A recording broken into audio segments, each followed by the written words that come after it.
Halo semua, kembali lagi di channel Bochnime. Sebelum kita mulai, klik tombol subscribe dan aktifkan notifikasinya supaya kalian tidak ketinggalan info dan teori terbaru mengenai One Piece. Sekarang lanjut ke pembahasan.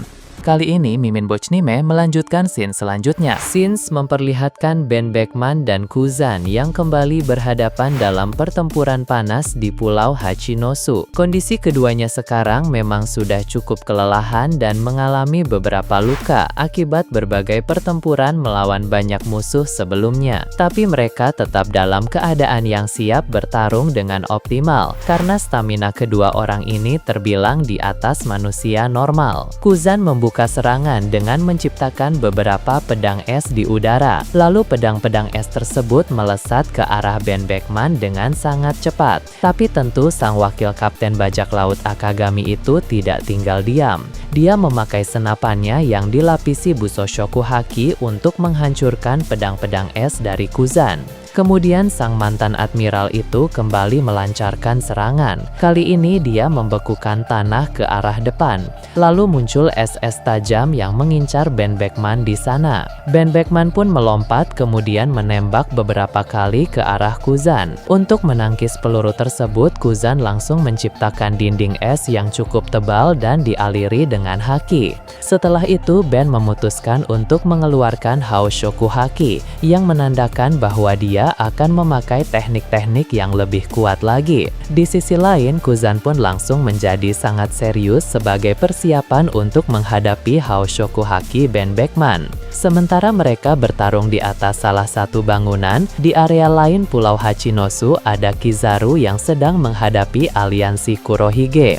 Sebagaimana kita bahas di video sebelumnya, Kizaru melawan seorang bajak laut yang sudah punya nama di dunia baru dengan bounty sebesar 650 juta berry. Sekarang ini ada juga aliansi kuat lain yang naik ke sana dengan bounty 590 juta berry. Mereka berdua pun segera melancarkan berbagai serangan kepada Kizaru secara bersamaan. Tapi tidak ada satupun serangan mereka yang efektif, karena dua bajak laut itu sebenarnya tidak berniat bekerja sama. Nah, mereka masing-masing ingin mengalahkan Kizaru dengan tangan mereka sendiri, sehingga itu pun membuat serangan mereka berantakan dan tidak efektif sama sekali. Serangan-serangan yang kacau seperti itu jelas tidak mempan kepada Kizaru. Bahkan Kizaru di sini tidak bertarung dengan terlalu serius karena saat sedang melawan mereka, dia juga sambil memantau perkembangan duel sang bos melawan Kurohige. Sebenarnya melawan para aliansi Kurohige ini hanya bagian dari mengulur waktu saja. Tujuan utama sang admiral itu adalah mencari kesempatan untuk menyerang Kurohige lagi. Beralih ke area pelabuhan, di sana ada Sengoku yang mengawal beberapa prajurit marinir yang sedang membawa para vice admiral yang sedang membeku menuju ke salah satu kapal yang menjadi tempat aman. Para vice admiral itu membeku karena ulah dari Kuzan. Sebenarnya itu adalah bentuk pengampunan Kuzan kepada mereka karena mereka tidak sanggup menghabisi mantan rekan-rekannya itu. Meski sekarang mereka di kubu yang bermusuhan, tapi Kuzan tetap tidak ingin menghabisi mereka di sana. Sehingga dia hanya sekedar membekukan dan menyuruh para prajurit untuk membawa mereka ke kapal yang aman. Sengoku yang melihat itu pun mengawal para prajurit tersebut agar para vice admiral yang mereka bawa tidak hancur di tengah jalan. Sengoku tahu seseorang yang sudah dibekukan oleh Kuzan itu dalam kondisi yang sangat rentan. Karena jika orang yang sudah membeku itu terguncang atau retak sedikit saja, maka itu akan berakibat fatal bagi kondisi fisik mereka.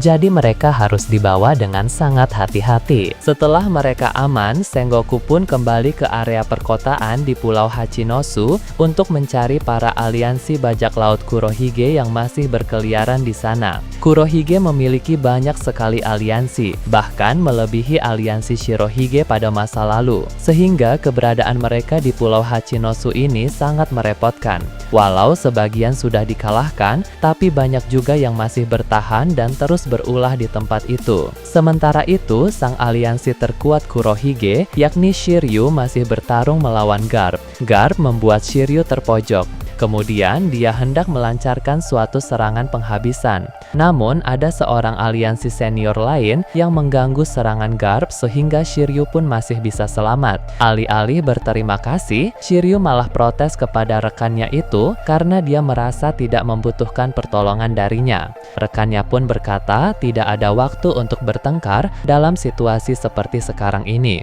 Lebih baik fokus saja untuk melawan musuh di hadapannya. Rekan aliansi ini sepertinya cukup kuat dan juga berasal dari era yang sama seperti Shiryu. Garp pun berkata, walau para pengganggu terus bermunculan, tapi pada akhirnya dia akan mendominasi. Beralih ke area lain, ada Prince Grus dan Kujaku yang membantu para marinir untuk melawan Seraphim Mihawk yang sekarang sedang berada di bawah kendali Katarina Devon. Prince Grus dan Kujaku pun bekerja sama dengan yang lain untuk menghadapinya karena S-Hawk ini merupakan musuh yang sangat kuat. Memang kondisi S-Hawk sekarang telah mengalami cedera parah akibat pertarungan melawan Ben Beckman beberapa waktu yang lalu. Tapi tetap saja dia masih bisa bertarung dengan cukup baik dan merepotkan banyak orang di sana. Nah, dalam pertarungan ini ada juga Admiral Bastille, tapi dia sendiri pun mengalami masalah untuk mengatasi kecepatan dan pertahanan dari S-Hawk. Seperti yang kita tahu, Bastille ini memang tidak terlalu kuat, karena di kerajaan Dressrosa dulu, Sabo pernah mengalahkannya dengan sangat mudah. Jadi tidak heran mengapa sekarang dia juga kerepotan ketika melawan Seraphim Mihawk. Untung saja Prince Grus di sana sangat berguna. Walau dia masih muda, tapi Marinir Sword yang satu ini bertarung dengan sangat baik. Prince Grus memakai beragam teknik dari kekuatan buah iblis tanah liat miliknya. Setelah itu dipaparkan juga di area lain, ada kelanjutan pertarungan antara Vice Admiral Momosagi dan Tokikake melawan Seraphim Jinbe alias S-Shark. Kini keduanya melancarkan serangan gabungan yang membuat S-Shark terhempas cukup jauh. Momosagi dan Tokikake pun tampak cukup kelelahan akibat pertarungan ini. Sehingga Tokikake bilang, dia berharap S-Shark tidak kembali dalam waktu dekat. Dia tahu Seraphim tersebut belum kalah oleh serangan tadi, tapi setidaknya dia jangan dulu datang lagi. Namun tiba-tiba yang datang di sana justru sekumpulan bawahan bajak laut Kurohige. Mereka senang melihat Momosagi dan Tokikake dalam keadaan lelah karena mereka merasa akan lebih mudah untuk mengalahkan keduanya saat ini. Salah satu dari bawahan Kurohige itu pun bilang, Vice Admiral yang populer seperti mereka berdua memiliki bounty khusus dari Cross Guild. Jadi walau ada nilai rata-rata bounty dari Cross Guild untuk para marinir tergantung dari pangkat mereka, tapi ada juga beberapa pengecualian di mana orang-orang tertentu bisa memiliki bounty yang lebih tinggi dari rekan-rekan lain dengan pangkat yang sama. Momosagi pun bilang pada Tokikake bahwa tak ada waktu untuk beristirahat dalam kekacauan seperti ini.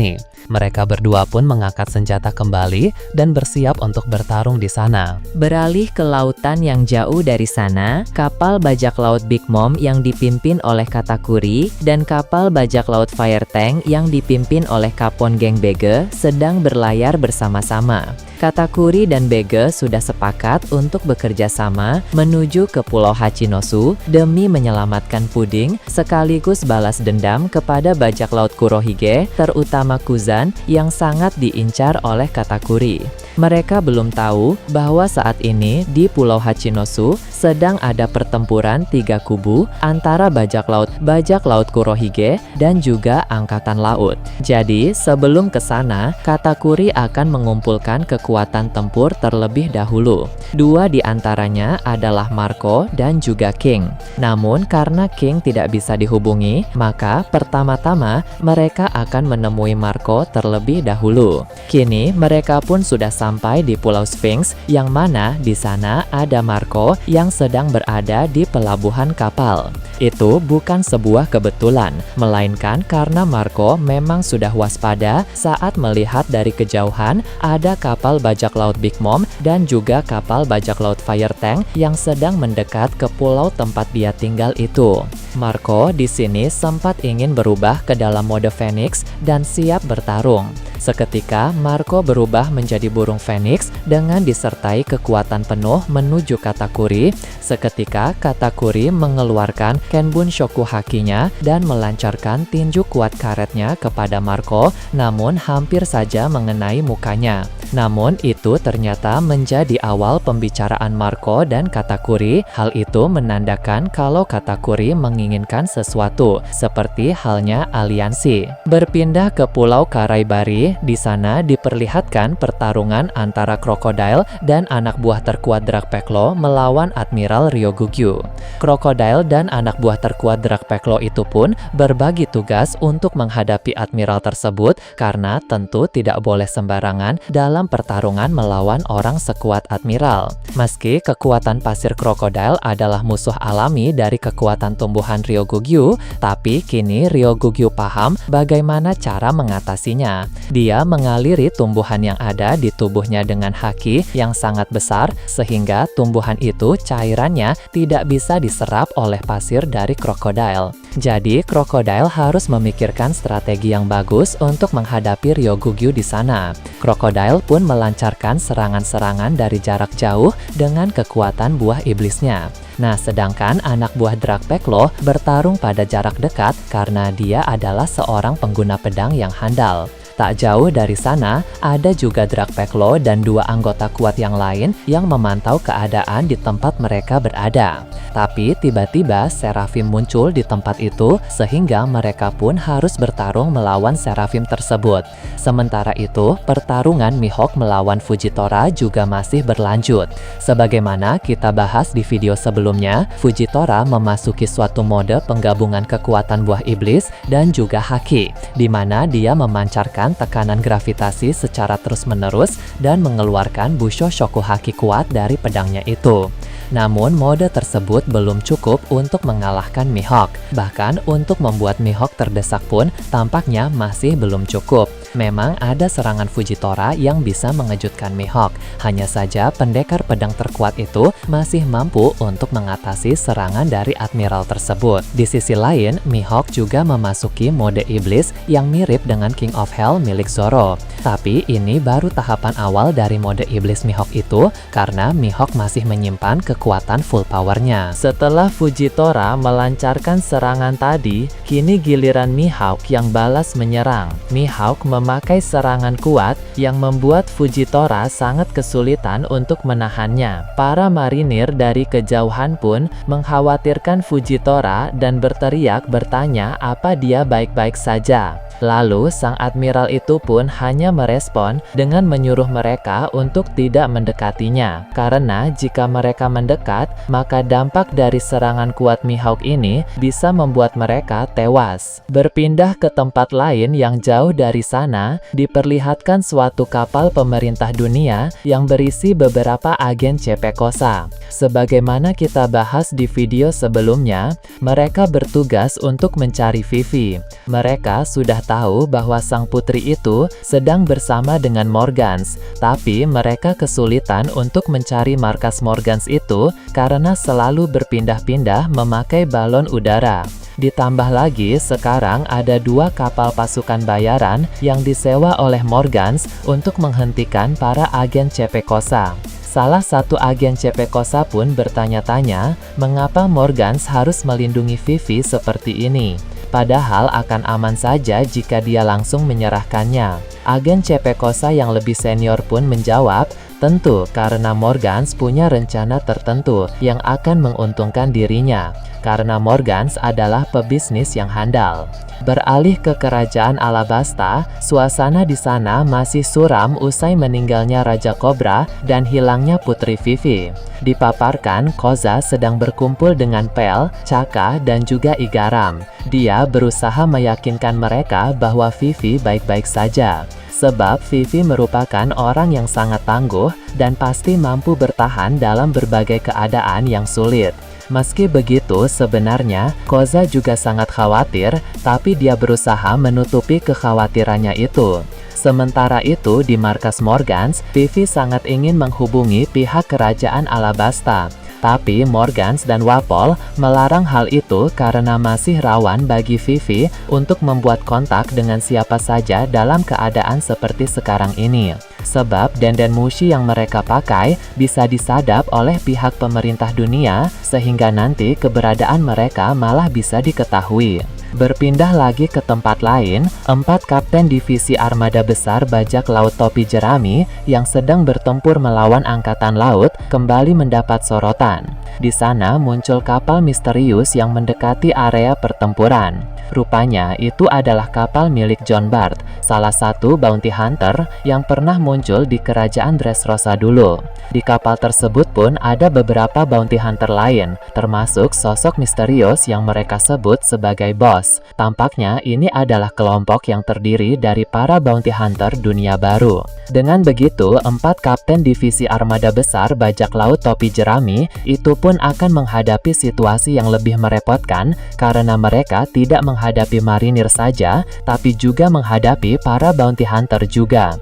Jadi, sama seperti pertempuran di Pulau Hachinosu, pertempuran di lautan ini juga menjadi pertempuran 3 kubu antara para kapten divisi armada besar bajak laut topi jerami, pasukan angkatan laut, dan juga para bounty hunter. Nah, bagaimana menurut kalian terkait ini? Nah, itu tadi berbagai hal menarik pada pembahasan channel Bochnime kali ini. Menurut kalian bagaimana? Silahkan tulis di kolom komentar di bawah. Oke, segitu saja untuk pembahasan kali ini. Jangan lupa like, share, dan subscribe untuk video menarik selanjutnya. Peaceful World!